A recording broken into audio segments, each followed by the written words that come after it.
Hi, this is Carrie Cassidy from Project Camelot, Whistleblower Radio, and we are very happy to welcome R.Morningstar from UFO Digest on the air with us today. And before I do that, I want to say that our sites are down, and they have been for about 24 hours. This is pretty unprecedented, I would say. But our host is having some kind of massive server shutdown or something of that nature, and I don't even understand what's going on, but that's the story. So for people that are trying to get to our site, hopefully some people will have seen the link that they did post. Anyway, when you go to our site, you'll get the message to come listen to this radio show. So hopefully we will have some people listening live. And I've also sent out a tweet, and you can also watch for updates on my Facebook. My Facebook page is Carrie Lynn Cassidy, and should be easy enough to find. I think you can also put in Project Camelot. Anyway, so Robert Morningstar, are you there? Yes, I am. How are you? Hi, Robert. I'm fine. How are you? Well, couldn't be better, actually. It's a beautiful day in New York, and what more can you ask for? Wonderful. Except no bombs in Times Square. Yeah, good to hear your voice. I've watched your interviews. I admire your work, and it's nice to meet you at last. Yes, well, likewise. Actually, I have followed your work as well, and I've been impressed by some of your astute analysis and sort of wisdom, really, and that you've displayed in various news groups that I've been part of. Thank you very much.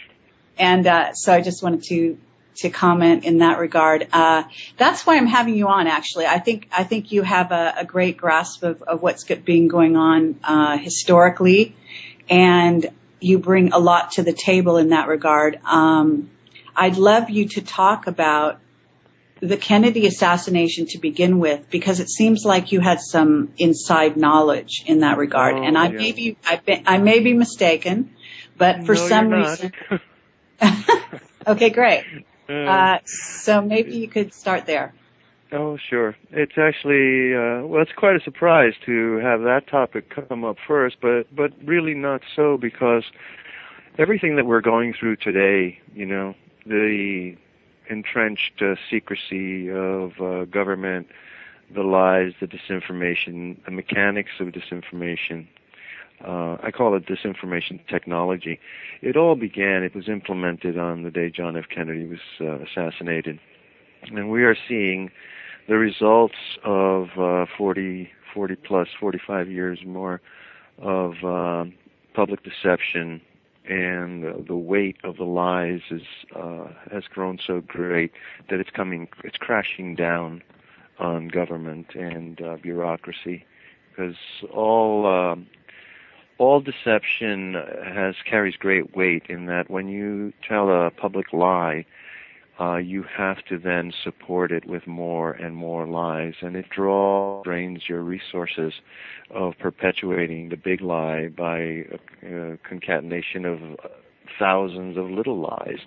And the resources, the cost, the manpower, the labor, the brain power, eventually consumes the organization from within, regardless of whether it's government or business or social affairs. But the Kennedy assassination is key to understanding everything that's going on today.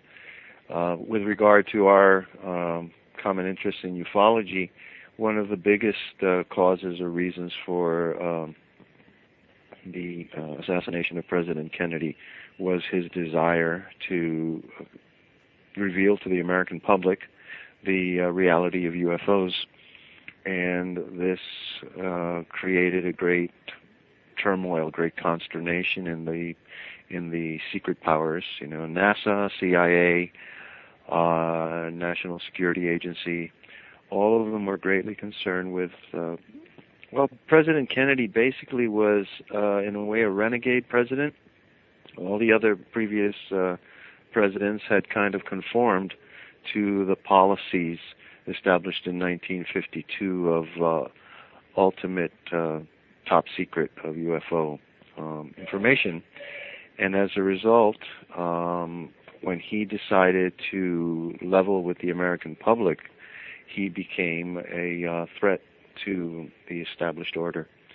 And that was only one. I mean, of course, he was against the Federal Reserve. He was prosecuting and persecuting the mafia and changing world affairs. He wanted détente with the Russians, 11, 12 years ahead of time before